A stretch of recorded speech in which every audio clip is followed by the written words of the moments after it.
Hey everybody, it's Mr. Marshall here at Stony Lane. I have a great book for you today. This is called The Book Tree.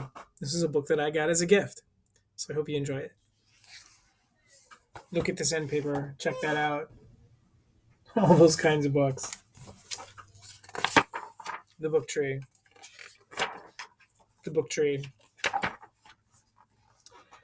Nestled in the branches of a tree, Arlo opened his book and breathed in. Beginnings were always the best part. They smelled as if anything were possible.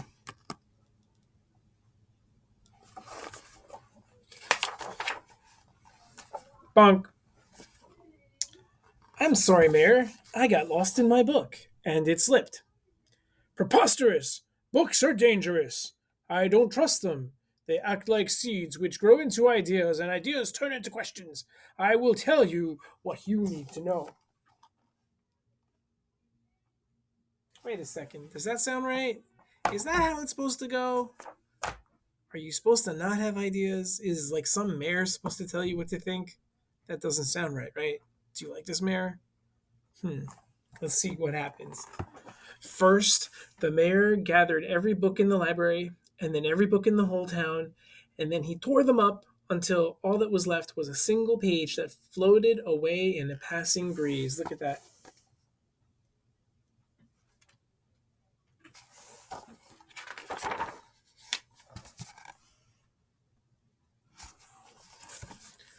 Arlo chased the page as it blew across town. It reminded him of a dandelion seed drifting on a wish. When it landed, the muddy earth swallowed it, letter by letter, until it too was gone.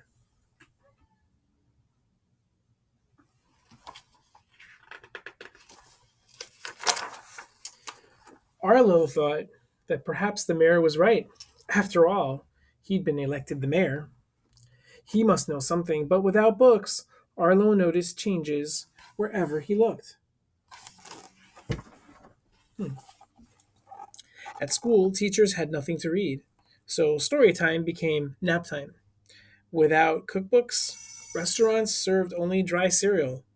No one went to the theater, since actors had nothing to act out, and in the place Arlo loved most, all the shelves were empty. Can you imagine a world without books?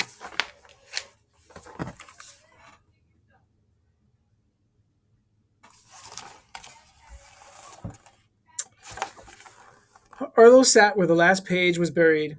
He missed the crack and the creak of a book's spine the first time you open it. He longed for the smell and the crisp texture of a book's pages, but most of all, he missed getting lost in an epic adventure. Sadly, Arlo scratched two words into the dirt.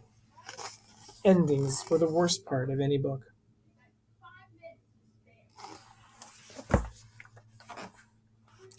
But as he stared at the woods, they grew into an idea. Arlo sat with pencil and paper and let his ideas flow.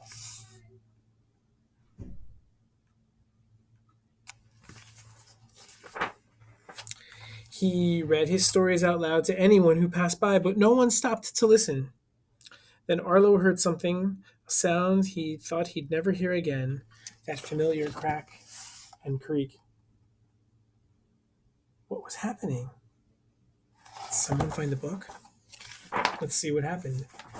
When Arlo looked for the source of the sound, he saw a sprout springing from where the page had been buried. Look at that. It began to open leaves. It reached for Arlo's words, begging for more.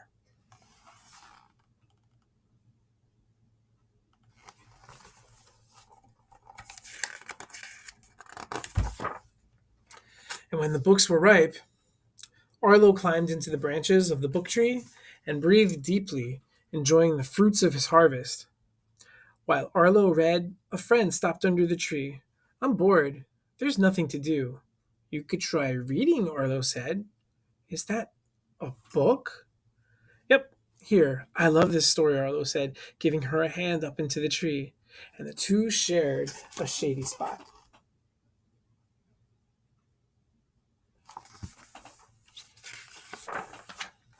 Soon, flocks of readers roosted on the limbs. Books spread through the town like pollen in the wind. People grew hungry for reading again. Some wrote their own stories and became book gardeners themselves. Fiery maples bloomed with picture books, willows wept with poetry, and fruit trees filled with cookbooks flourished. As the trees grew, the town blossomed.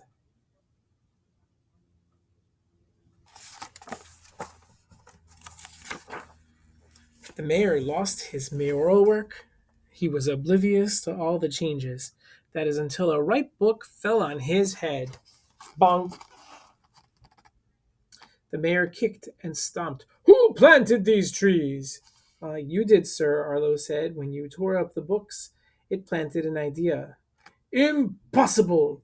This is the second time my head is hurting because of a book. The trees have to be cut down. But we've become a town of books and stories. You can't cut them down.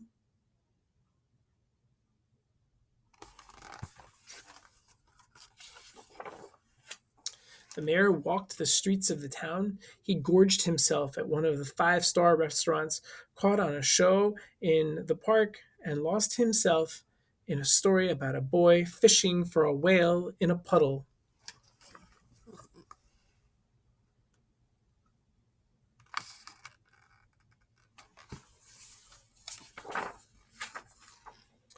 Books did all of this? The mayor asked, astonished. No, Arlo said, as he handed the mayor a freshly picked story. The book was just the seed. That's the end. Hope you like that story. It was really well written, wasn't it? And so maybe once you kind of know the story, you can watch this video again and listen to it for different things. Like you can listen to the story and hear all the like gardening kinds of words because the author put a lot of those in there. That's called craft. Okay.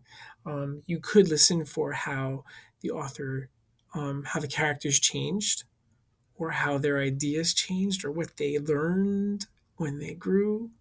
You could think about what might have caused the characters to change or to learn, right? When you reread a story for the second time, even if you're just hearing it, you sometimes notice other really cool things. So why don't you try that? And I'll see you next time.